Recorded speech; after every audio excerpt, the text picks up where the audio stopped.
of other realms. Just like the Book of Planetary Influence, which I was able to get back, I had to fight tooth and nail for it. I'm going to teach you not only how to channel information from certain planetary realms, I am going to teach you how to attune yourself to a planetary realm, to charge yourself with a planetary realm, to charge other objects with a particular planetary realm, and to align yourself with the entities there, and to visit the astral realm of that particular planetary sphere. We are going to begin with the planetary sphere that most would say, no, don't begin with. But I think because of the severity of the situation that we are in, the chance to attain victory is very real at this point. And I need you to really feel empowered and to feel courage at a very high degree.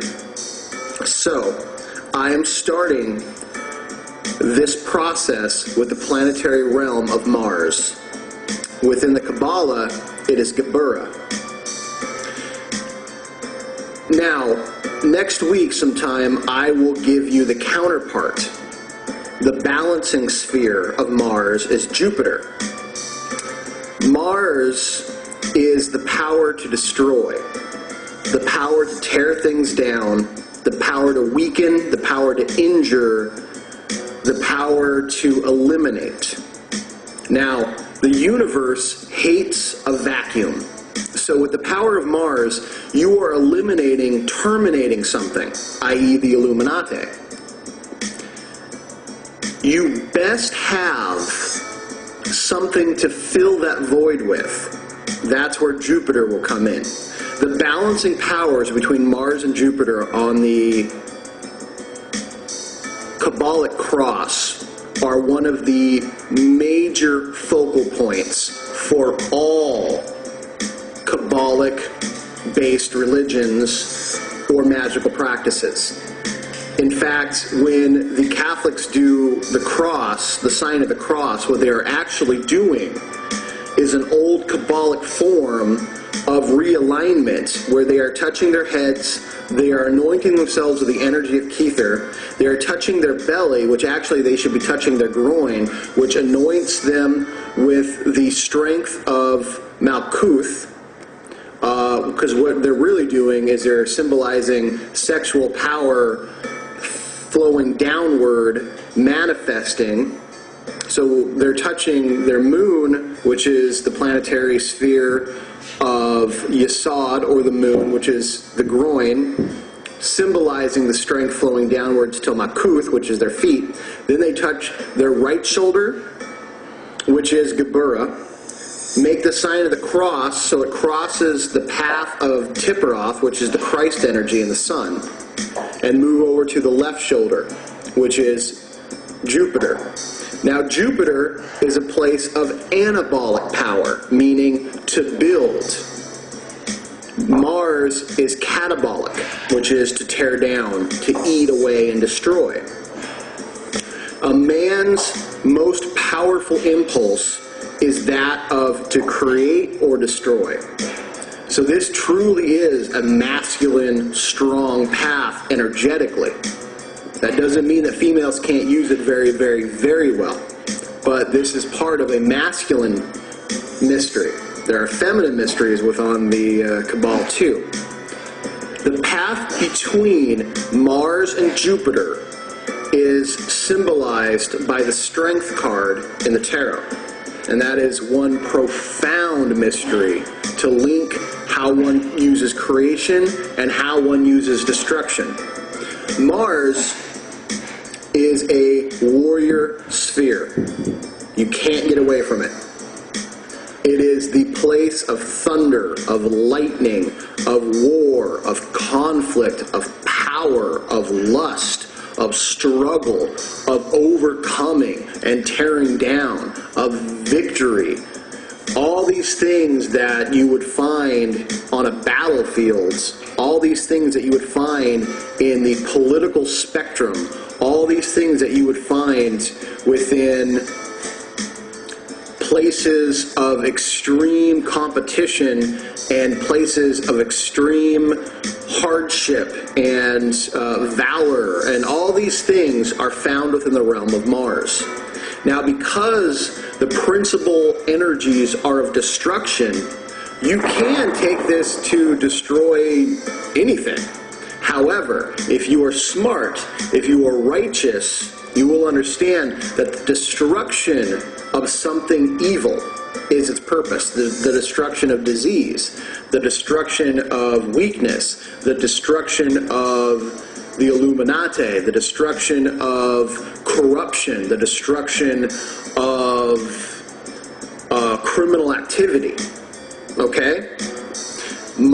Jupiter, on the other hand, would say, in the wake of this destruction, using the rubble caused by the mighty power of Mars, we will rebuild. From corruption, we will build benefactors.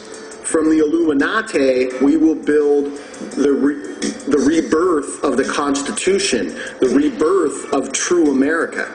So these are things you must know. Also, on the flip side, Jupiter, you can create a meth lab. You can create problems for your inner city youth. So don't fall into this trap of destruction bad, creation good. That's kindergarten bullshit that they teach in Sunday school. All right? The devil is not in Mars and Jesus is not in Jupiter. It's ridiculous, and you need to stop with that kind of nonsense. Let me introduce Mars. Mars is a planetary sphere that is pouring into our lives every day, as do all the other planetary spheres pour their energies or their beams down into Malkuth. There's no getting away from it. You can't run, you can't hide, it's just the way it is. You might as well learn to deal with it. You might as well learn to live and work and benefit from it and use its powers rather than get used by its powers. When you build muscle, you first have to tear it down. So if I'm out in my backyard juggling a 106-pound kettlebell, I'm tearing my muscles down, okay? I'm causing rips and fractures in my muscular structure. I am tearing the old down. My rest, my eating of the right foods and proteins is the Jupiter power, rebuilding stronger what was torn down, rebuilding me stronger and anew. In the Celtic world, there's a poem called A New Strength Takes Over Me. A new strength comes to me. All right? This is the talking about the tearing down of the old, which Mars does, and the rebuilding of the new, stronger, which is what Jupiter does. Mars clears the path for Jupiter to rebuild. It's very important. It happens in every single case, everywhere in the world. The planetary sphere of Mars can be used to energize you, vitalize you, give you strength, give you courage, empower your spirit, okay? Empower your sexuality, your masculinity, your masculine side, all right? It can be used to drive ambitions forward. It can be used for exorcisms and banishings, which are very important, okay? This symbolizes the right arm of God, of the prime creator, okay? The weapons of this sphere carry well over into this particular modern world without you knowing it.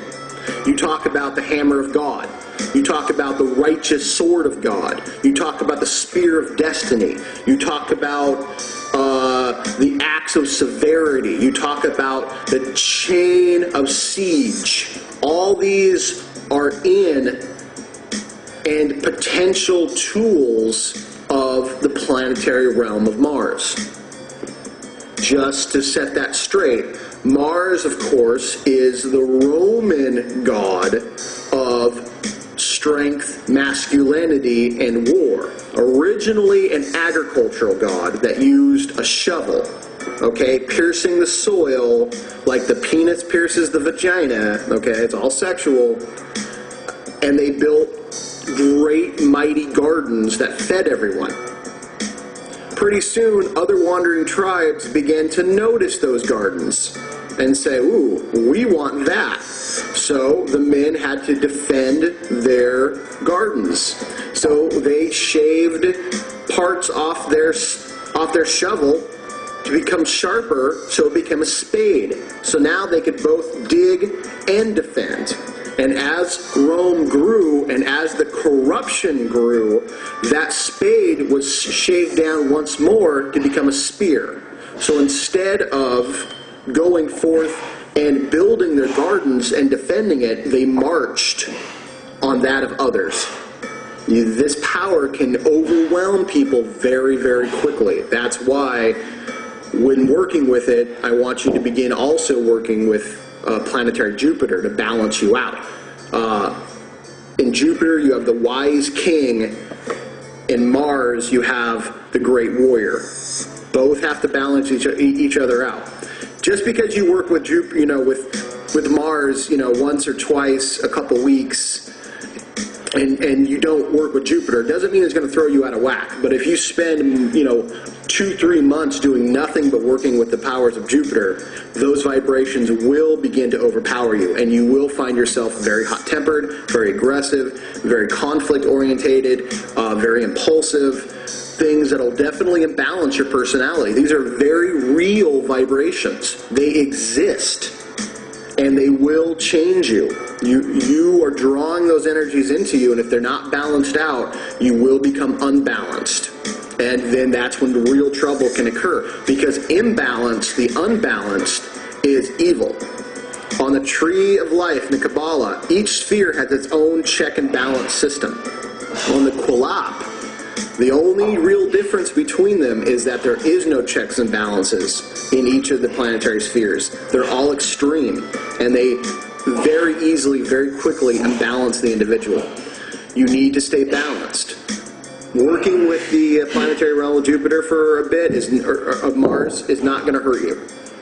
Okay? It's actually going to empower you and probably restore a lot of your imbalances by giving you fresh vitality and power first. Something for you to think about. I want you to very much begin working with this sphere. Something else that I need to mention. Humans are meant to be balanced.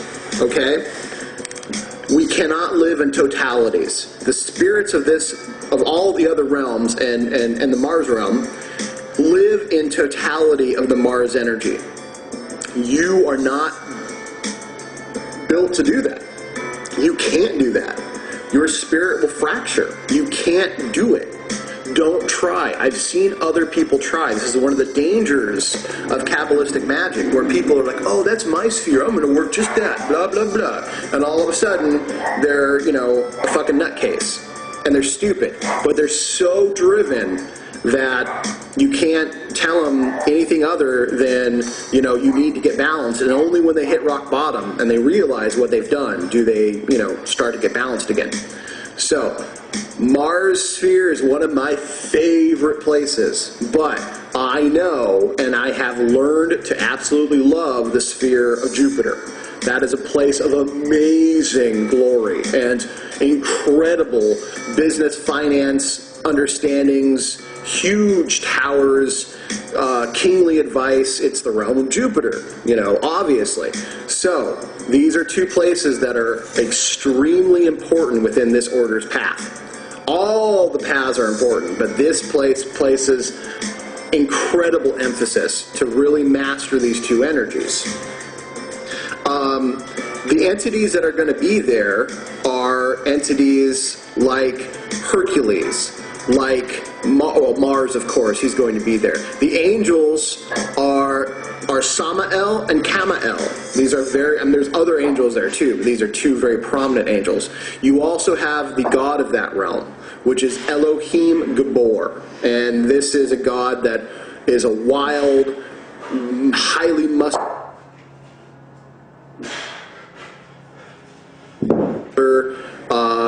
almost